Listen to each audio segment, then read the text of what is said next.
bahwa orang yang digadang-gadang paling tahu sejarah ternyata adalah penipu besar. Bajingan Nursena penipu besar.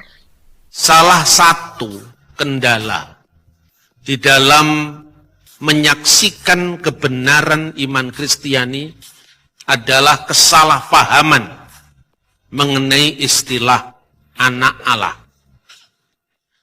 Jadi ada orang yang menuduh, bahkan banyak orang yang terus mengembangkan kesalahpahaman itu, bahwa seolah-olah istilah anak Allah itu berarti Tuhan beranak dan diperanakkan secara fisik. Ada ungkapan yang sangat terkenal yang sering dikutip yang menegaskan Allah itu tidak beranak dan tidak diperanakkan. Lam yalid wa lam yulad. Dan untuk itu kita orang Kristen setuju. Memang Allah tidak beranak dan tidak diperanakkan secara fisik, secara biologis. Seolah-olah istilah anak itu tidak bisa dipakai kalau tidak ada istri. Nah, pandangan seperti ini tentu pandangan yang sangat primitif, karena ini menghadapi sebuah politisme atau penyembahan banyak ilah-ilah atau dewa-dewa yang ada di sekeliling Mekah.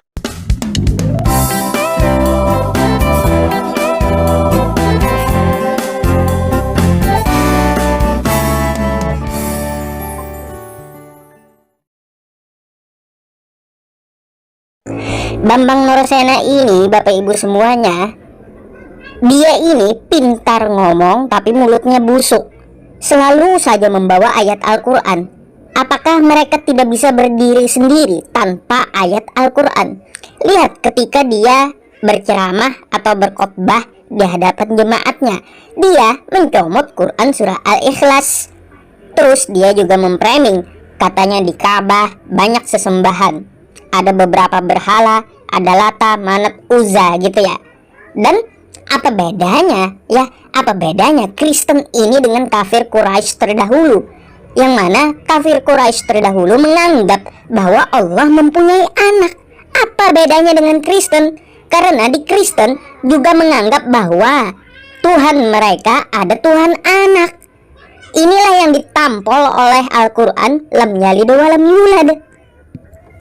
Terus masalah Allah dikatakan atau Tuhan mempunyai anak, ini adalah kedustaan belaka dan ucapan ini sangatlah hina menurut Al-Quran. Coba kalau kita melihat di dalam Quran surah Al-Kahfi, wa yunzirul ladzina qalu takhadzallahu walada ma lahum bihi min ilmin wala li abaihim kaburat kalimatan takhruju min afwahihim iyaquluna illa kadziba. Yang dikatakan Bambang Nursena ini hanyalah dusta belaka, kata Allah Subhanahu wa ta'ala.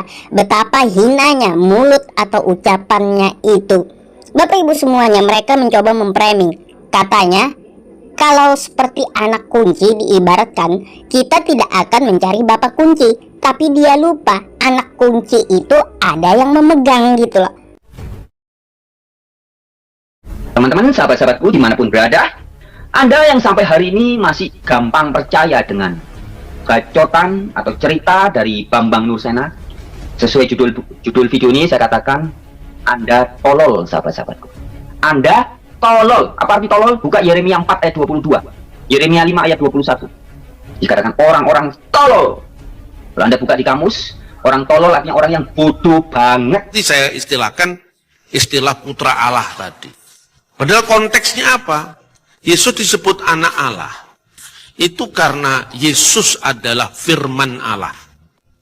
Dan di situ ditegaskan keilahiannya sebagai sang firman yang sudah ada sebelum segala sesuatu ada, dan juga pada saat yang sama ketika firman itu menjadi manusia.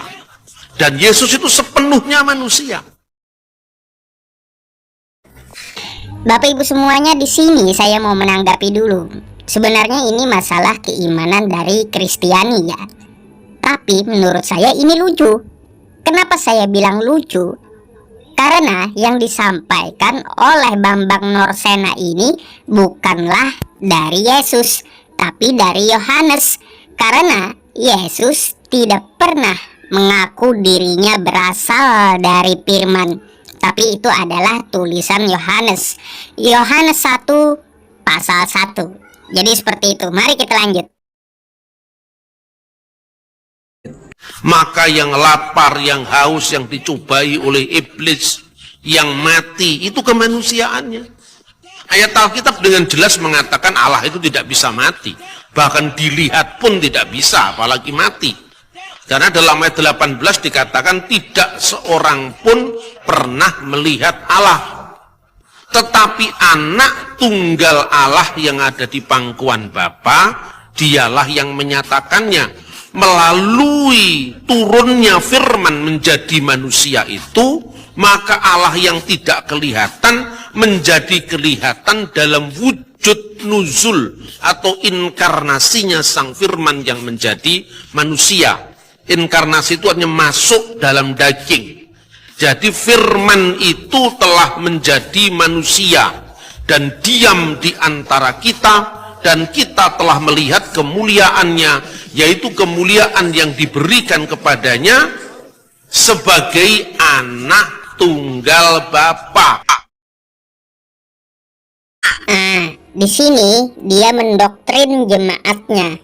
Kalau kita tinjau dari keimanan agama Islam, karena dia tadi mengawalinya dengan kosakata lam yalid wa lam yulad, dia mengambil Quran surah Al-Ikhlas, maka mari kita bawakan Quran surah Maryam ayat 88 yang bunyinya wa qalu takhadzar rahmanu walada, dan mereka berkata Tuhan yang Maha Pemurah mengambil seorang anak.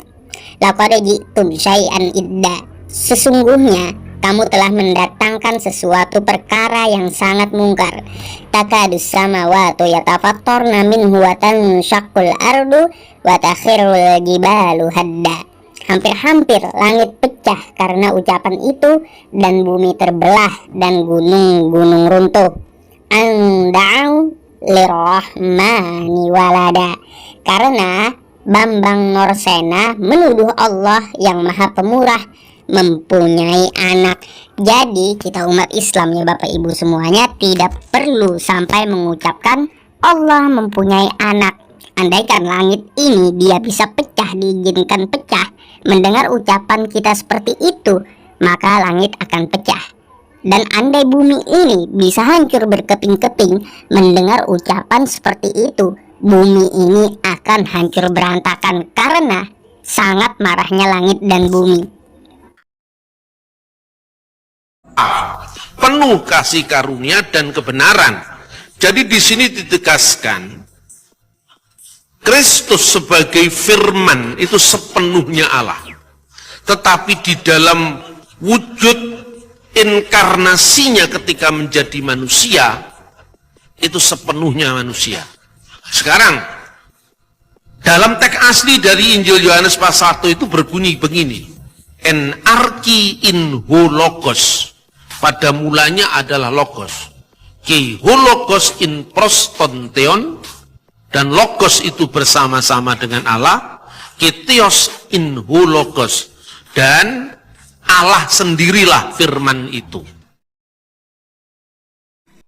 Padahal mereka tahu kitab mereka itu berbahasa Yunani. Kenapa harus pakai kosakata Allah? Sebaiknya pakai kosakata aslinya saja, yaitu theos dan logos gitu, agar tidak bertabrakan dengan umat Islam. Kalau memakai kata Allah ya sangat merendahkan Allah Subhanahu wa Ta'ala ya Bapak Ibu semuanya. Mungkin cukup sekian edukasi saya. Jangan pernah percaya dengan orang ini ya. Andaikan ya Bapak Ibu semuanya Kristen ini benar, Islam itu salah, maka saya yang lebih duluan murtad. Mengapa? Karena saya yang mempelajari Kristen. Semoga video ini mengedukasi. Terima kasih menonton sampai selesai. Assalamualaikum warahmatullahi wabarakatuh.